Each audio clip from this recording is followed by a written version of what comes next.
What's up, guys? We got a little bit of a new type of video here for you today. I've got two of my Legends attacks, and what we're going to do is we're going to break them down by what our plan was and then how it actually went down. So starting off, if you've never used an iPhone or an iPad, you can actually draw on it and get this cool little ruler thing.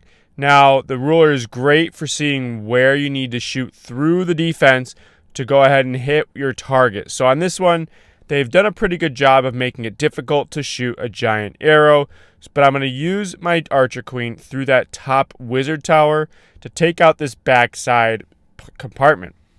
Now I'm also going to use my Dragon Duke on that same line, so you can see they kind of converge right at the town hall area, but they're going to hit that multi and that spell tower area.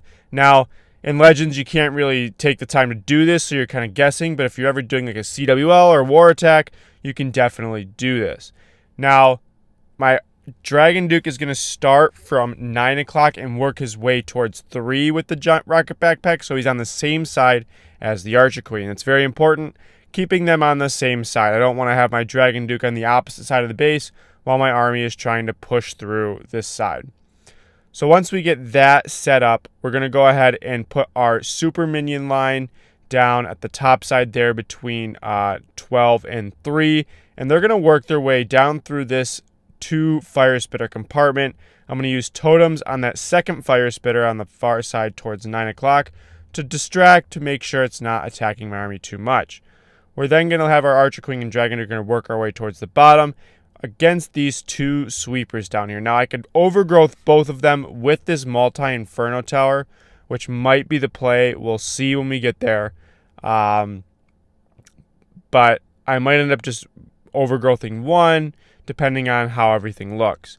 Now, there's a CC right on entry, so we do need to use our poison right away. And then, looking at the rest of this, it looks like we're pretty good, so let's hop into the attack. So, starting off, we use our Queen's Giant Arrow. I think we missed the... nope, we actually got it. I thought I missed the multi-inferno tower, but we got a perfect angle on it. So, that's awesome. Now, my Queen does go down right away. I probably could have totemed to save her a little bit earlier, but I just didn't notice it quick enough. We're going to put our Super Minions in with the Queen, or the Minion Prince and the Warden, and we're going to have them work towards that top side. Now, my Duke is coming towards the top. I would have rather had him go down and take out most of that Rage Tower compartment, but we're going to freeze up that long shot so that my Dragon Duke and a couple of troops can take him out. Now, as my troops are working towards the top, I've put in my second line of Super Minions so they can go ahead and help take out some of these defenses. And at this point, as you can see, the plan is going pretty much exactly how I wanted to, besides the Duke being a little off path. Now that my Duke's off path, when I go to overgrowth, I think I'm going to need to overgrowth this multi-archer tower to keep him alive. I can freeze, but you can only do too many freezes. I don't want to waste them all on one part, so I'm going to use my overgrowth and let him path into that scatter shot. Now, unfortunately, what that means is this backside sweeper is going to be annoying, but as long as we get there quick enough, we should be able to take everything out. This is a pretty close attack.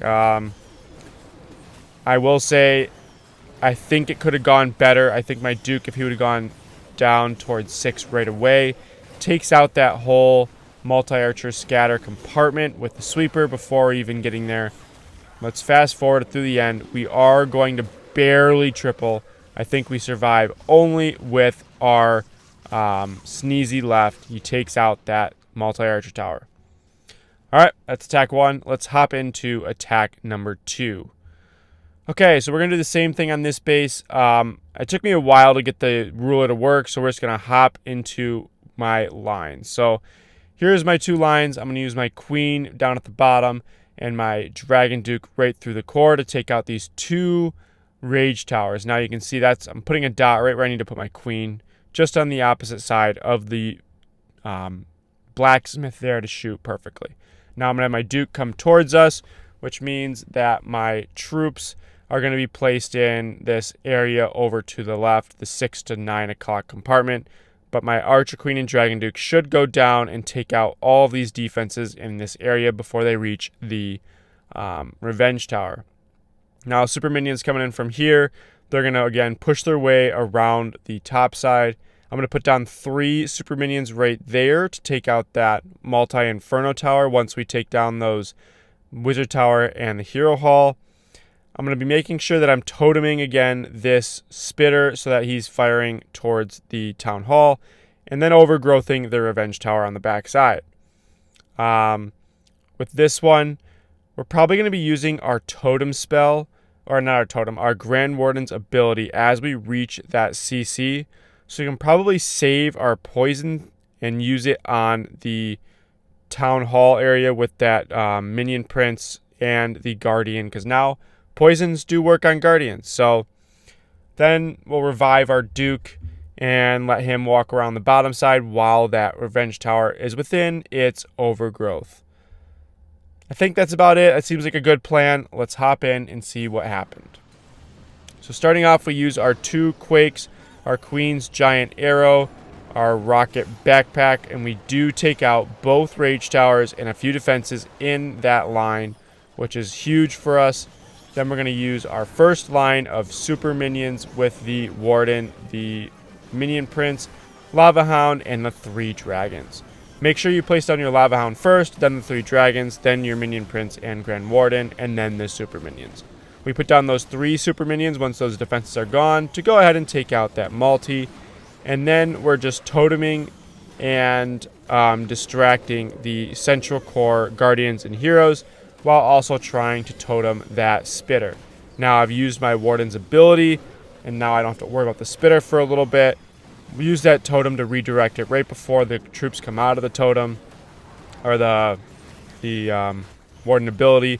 And then now I see that Revenge Tower is starting to pop off of my troops in the middle, so let's overgrowth it. Now at that point, that means we can revive our Duke and let him work around the backside while our troops work around the front. That Super Wizard Tower at the top, we need to freeze it as my troops come into it. We're going to take that down. And at this point, I mean, the raid is pretty crushed. There's only Revenge Tower left. I've got a couple freeze, a totem left. We're going to be able to push through this backside pretty easily. Once that Revenge Tower comes up, freezing it. And then once it comes up again, we'll just totem in the opposite direction of our troops to make sure that he does not take down too much of our army at one time. That's going to be the end of the video, guys. Let me know what you thought of this type of video, this style. It is only 2 attacks, but it went a little bit more in depth on how I plan, what my ideas are, and just overall in general how to attack these bases with the Super Minion army. I appreciate you guys with the support.